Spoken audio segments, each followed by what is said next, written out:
The last type of hypothesis test we'll discuss is a hypothesis test for the population mean when the population standard deviation is unknown, which is a more common situation. As we saw with the confidence interval estimates for the mean, when the population standard deviation was unknown, the student t distribution applies. And recall that the student t distribution is similar to the normal distribution in that it is bell-shaped.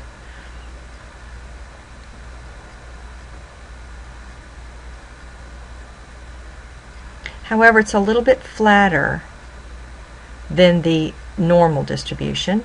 The mean is still 0, just like it is with the normal distribution. So this is the student t distribution.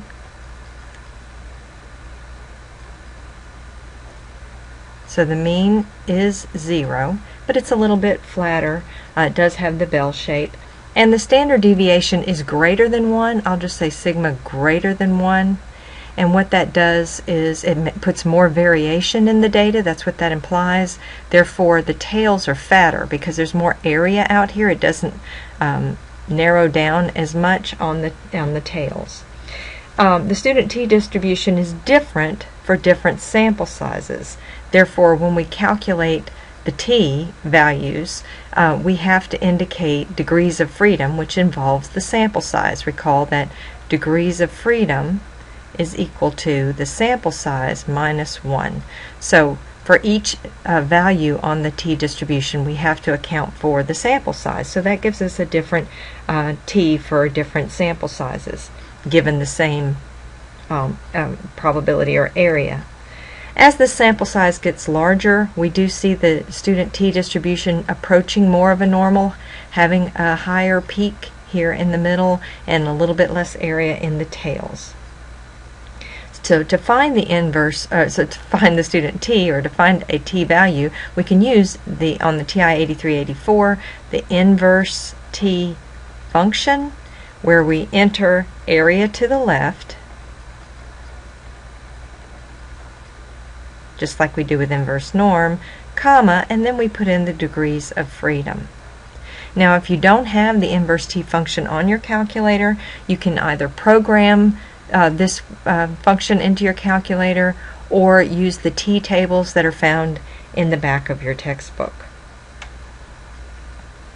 Okay, let's look at then the notation we'll be using.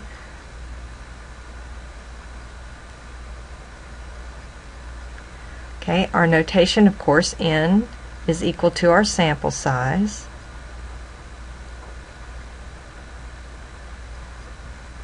X bar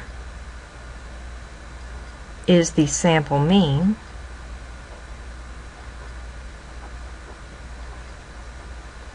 We'll also be seeing S used, S, the sample standard deviation.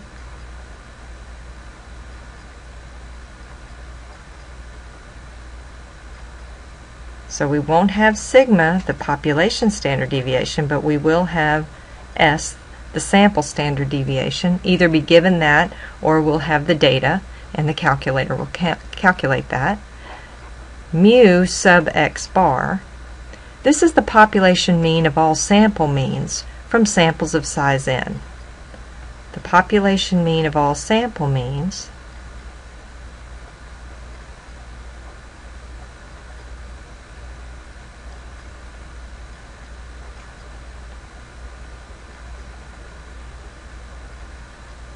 from samples of size n.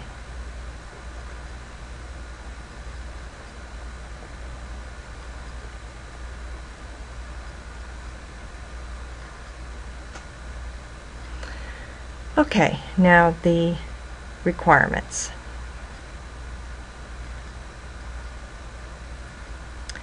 The requirements, as we'll see, are the same as when we constructed a confidence interval estimate of the population mean when sigma was unknown. Of course, the sample is a simple random sample. Here, the population standard deviation sigma is not known, and either or both of these conditions are satisfied. Either the population has a normal distribution, or n is greater than 30, and certainly both of those could be true. And finally, let's look at the test statistic for the t-distribution.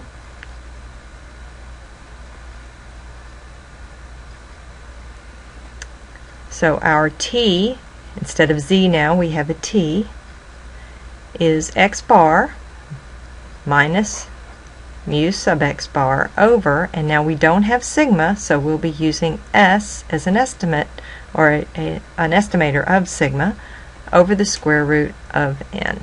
This is our entire denominator.